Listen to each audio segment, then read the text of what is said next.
Hey guys, welcome back to the channel. Got a music message today. Don't Stop Believing by Journey. There are people in your life who don't believe in you. Who you have around you because you don't believe in you. Or there's a part of you that doesn't believe that you are legit or that.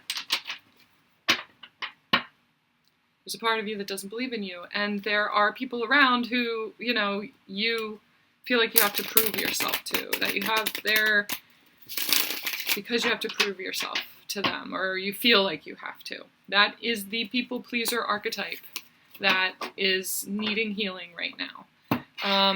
I feel like it's a mother wound.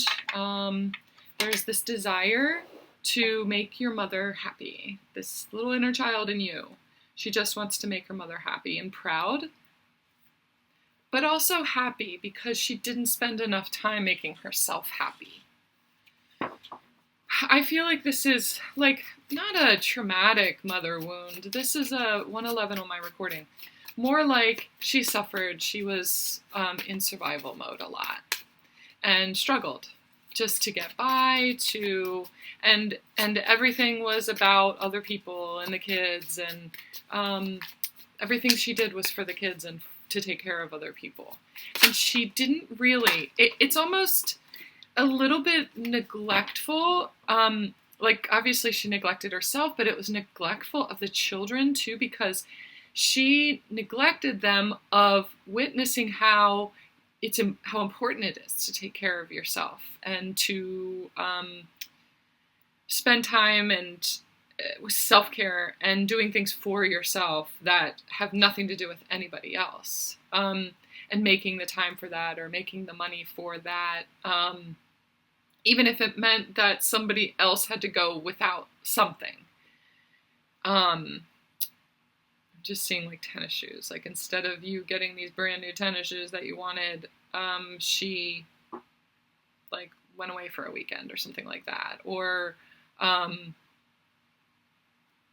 I don't know, something else. Like she spent money on herself instead of on you because she never does, and because she deserves it, and it's like that never happened. So she neglected herself, and in a way, you were neglected of that knowledge of how to honor yourself and I think in some ways the repercussions of that, or the way that shows itself for you now, is this overspending or this overindulging or this impulsive buying or impulsive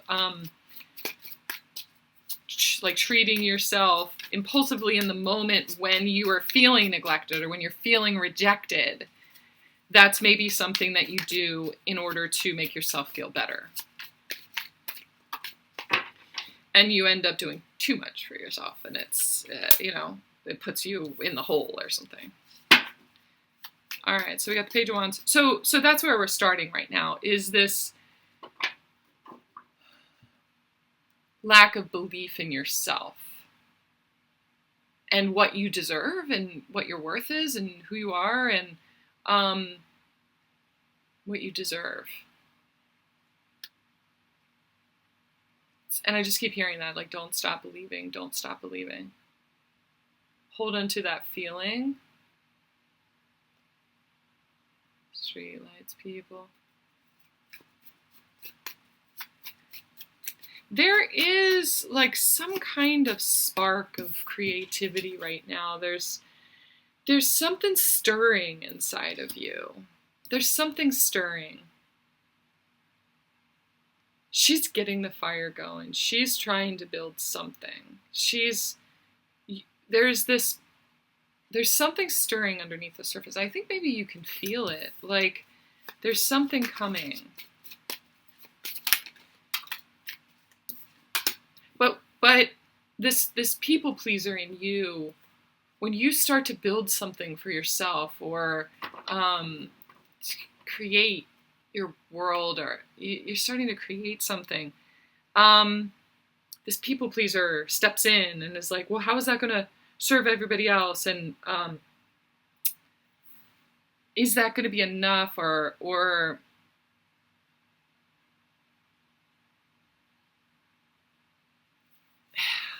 like, what about these people over here? Are they going to be? It's almost like you do it in order to make them happy.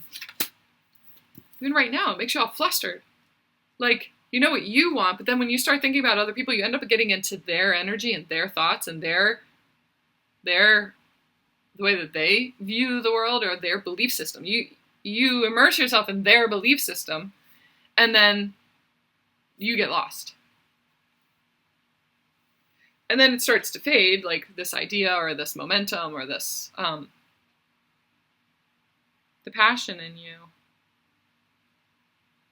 And it starts to fade because you're doing it under the guise of other people's belief system. So I was talking to somebody the other day, Shamama from Shamama Hunting Owl. I'm pretty sure that's what her channel is called. We were talking about our channels and where they started, and she and I go way back to the very beginning. And it was all Twin Flame. That's where it all started in the first place. I entered this journey on the Twin Flame train. And then I got away from it. So we were just talking about whether, are we supposed to go back into the Twin Flame readings and that structure and that belief system and just doing those readings. And part of my resistance in that is that I don't know what I believe about Twin Flame anymore. I think that my belief system got so muddied by other people's. And there's so many different ways of looking at it. So many different belief systems and rules almost. It has to be a certain way, or it is this way, this way, this way. It's like I didn't even know what I believed anymore. What was my energy and what was other people's energy and the way that they see it and blah, blah, blah. And in the very beginning, so much of what they were telling me about Twin Flame made so much sense to my life and my situation. And I resonated with a lot of it. It helped me to then venture forward to more things and deeper spiritual knowledge. And it's the train that I needed to get on in order to access all this other information too. So Twin Flame was even way less the person, the relationship, the 3D side of it was way less important to connect with after a while than the deeper inner dive and growth that I was experiencing by accessing more knowledge and more intuition and more gifts and the depth of my spirituality, my spirit. It helped me to access a deeper level of my spirit. Twin Flame did. So I feel the call back to it again. I feel the call back to exploring Twin Flame again. But I have to do it almost from a blank slate. So everything I thought I knew about Twin Flame or everything everybody else talks about with Twin Flame, just like I have with any other spiritual concept or spiritual belief system, I am putting together my own kind of religion within spirituality. I don't believe in organized religion for myself because there are certain things that work, certain things that don't work, and I don't want to subscribe to the whole thing because the whole thing doesn't work for me. So I take the things that do resonate with me and I hold on to those within my belief system, and then I hold on to these from over here and these from over here, and what works for me is what is the word?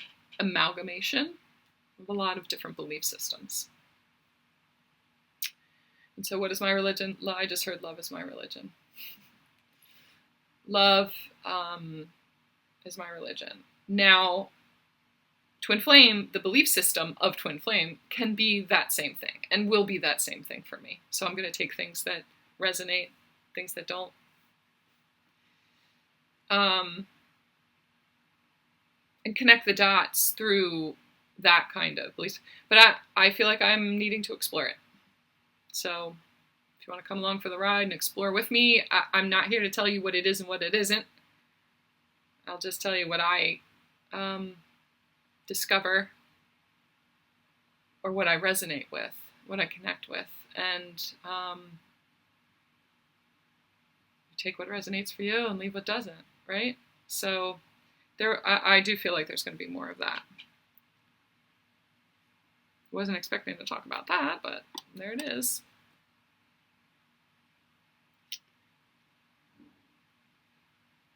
So I've got the Three of Wands here. This exploration, that's why I feel like it's this exploration. And this Knight of Swords. This is a definite message of, you're onto something. You're onto something there, Karen. So there is this spark of why did I say that? Oh, okay. I was just thinking, why was I talking about twin flame? Because there was this desire to give you guys the readings that you want, give you what you want, and so many people on this channel started following me in the first place because of twin flame, because of twin flame information, and they wanted 1111 twin flame readings, and so that people pleaser in me, even though I was disconnected from it, I was separating from it, I was exploring other things, I was doing this, I also felt this pull to please that group of people who have, feel that they want that information from me. And it would muddy everything. And so I got away from it completely. Wasn't a bad thing. It was like massive exploration for me. But that people pleaser, it's like now there's a middle ground. Don't stop believing. I just heard don't stop believing again. I think maybe there were those people who stopped believing in me because of all of that. This is interesting. I love the way the messages are for all of us. But it's also an example for you.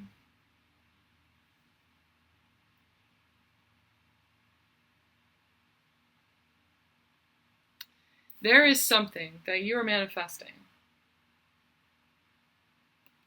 It's coming back around again. It's coming back around.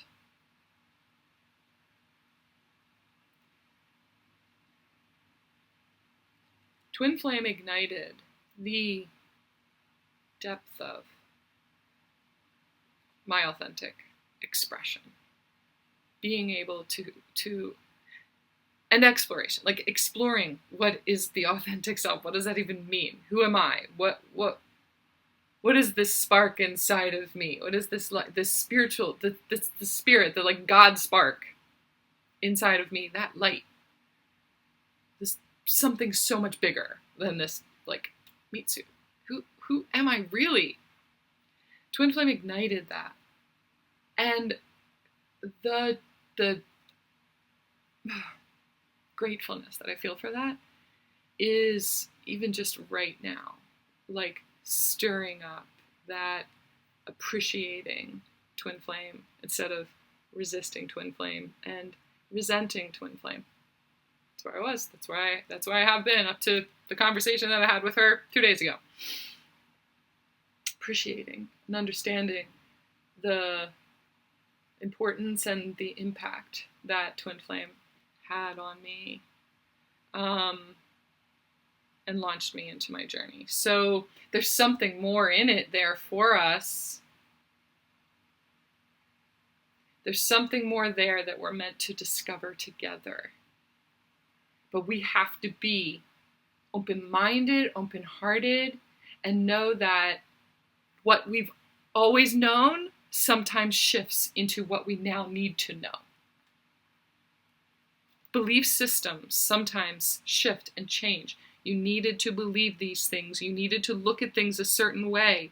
But that's where we sat and we got comfortable and felt safe. And now it's time to shift and grow into even more knowledge and information. That's why Archangel Michael is here. It's the archangel that watches over twin flames.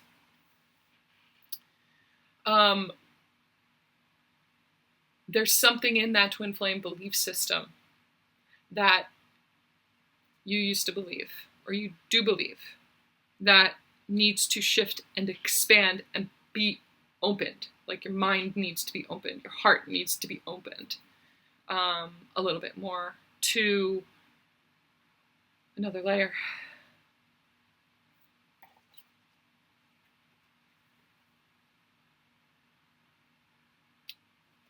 The divine feminine. It's the divine feminine. Who is the feminine archangel? Archangel Michael's twin flame. I can't think of it right now. I know that he has one. One of you is meant to tell me.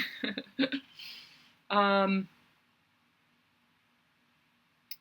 feminine aspect of twin flame. That's what we're meant to anchor. We have to focus on. Okay, so Mary Magdalene.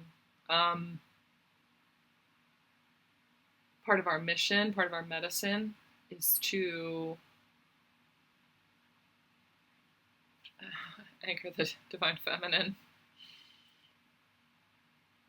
There's a lot there. It's like, how do we do that? We do that through the journey of healing repression, speaking our truth, freeing our voices, healing our sexual traumas, the place of creation. Some of you, I feel like, are in the beginning of your journey, and you're just like, what is she even talking about? Like, and some of you have been healing for years, and you're like, yeah, that's what I've been doing. We have to come back to the feminine.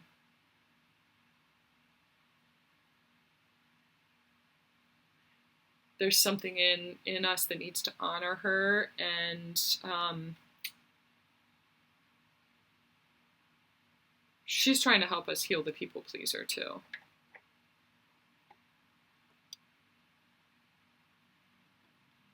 And not overgive, not create for other people's, oh God, I'm just seeing like selfish needs and stuff like that.